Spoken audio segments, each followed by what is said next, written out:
Bonjour, ici Mélanie Tremblay et bienvenue à la machine à écrire. Confondez-vous parfois le passé composé et l'imparfait dans vos rédactions? Le passé composé et l'imparfait sont deux temps de verbe qui expriment une action qui s'est déroulée dans le passé. Dans cette leçon, vous apprendrez à utiliser le passé composé et l'imparfait à leur juste valeur.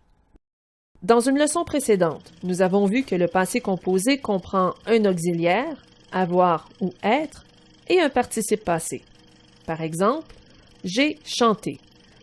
L'imparfait, pour sa part, est constitué d'un radical et des terminaisons AIS, AIS, AIT, IONS, IEZ, AIENT.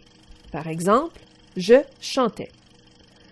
Plaçons le passé composé et l'imparfait sur une ligne du temps.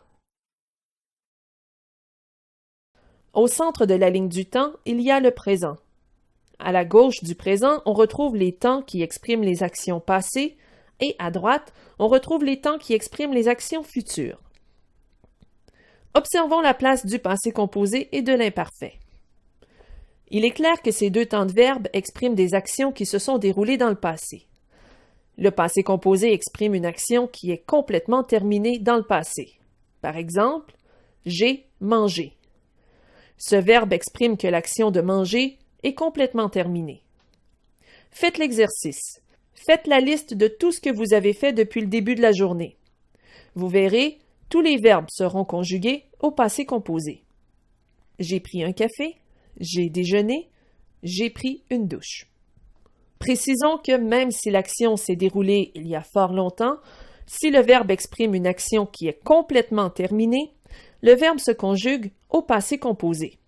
Comme dans la phrase « Christophe Colomb a découvert l'Amérique en 1492. » Revenons à la ligne du temps. Observons maintenant le rôle de l'imparfait. L'imparfait peut exprimer 4 types d'actions dans le passé. La première, une action passée qui est en train de se réaliser pendant qu'une autre action se produit, comme dans la phrase « Il lisait quand le téléphone a sonné ». Le deuxième, un fait qui se prolonge dans le passé, comme dans « Annie étudiait, elle était très concentrée ». Le troisième, un fait qui se répète dans le passé. On l'appelle l'imparfait d'habitude, comme dans la phrase « Kevin se rendait à l'école en autobus tous les jours ». Et le quatrième, l'imparfait peut aussi exprimer une description, comme dans la phrase « Hier, il faisait beau ». Exerçons-nous un peu. Dans les phrases suivantes, conjuguez les verbes soit au passé composé, soit à l'imparfait. J'apprenais ou j'ai appris des règles de grammaire et le téléphone sonnait ou a sonné. Faites vos choix. Apprenais à l'imparfait et a sonné au passé composé. J'apprenais des règles de grammaire et le téléphone a sonné. Autrement dit, j'étais en train d'apprendre des règles de grammaire quand le téléphone a sonné. Ici, l'imparfait exprime une action qui est en train de se passer et le passé composé exprime une action qui est complètement terminée. Dans la phrase « Pendant mes études, je travaillais ou j'ai travaillé à temps partiel ». À quel temps allez-vous conjuguer le verbe? Pendant mes études, je travaillais à temps partiel. Travaillait est donc à l'imparfait. Ici, l'imparfait exprime une action qui se prolonge dans le passé. Dans la phrase « Hier, les enfants passaient ou ont passé toute la journée à regarder la télé ». À quel temps conjuguez-vous le verbe? Ont passé est au passé composé. Hier, les enfants ont passé toute la journée à regarder la télé.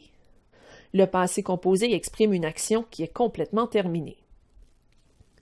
Dans la phrase « Plus jeune, Alex détestait ou a détesté aller chez le dentiste ». À quel temps allez-vous conjuguer le verbe? Détestait est à l'imparfait. Plus jeune, Alex détestait aller chez le dentiste. L'imparfait exprime une action qui se répète dans le passé, c'est-à-dire un imparfait d'habitude. Récapitulons. Le passé composé exprime une action complètement terminée dans le passé. L'imparfait, quant à lui, peut exprimer une action qui est en cours, on peut dire « en train de », une action qui se prolonge, une habitude ou une description. Voilà ce qui conclut cette leçon. Vous êtes maintenant invité à répondre au questionnaire mis à votre disposition. Joignez-vous à nous dans notre forum de discussion ou sur Facebook à l'adresse suivante. Ici Mélanie Tremblay. Merci d'avoir été là. À la prochaine.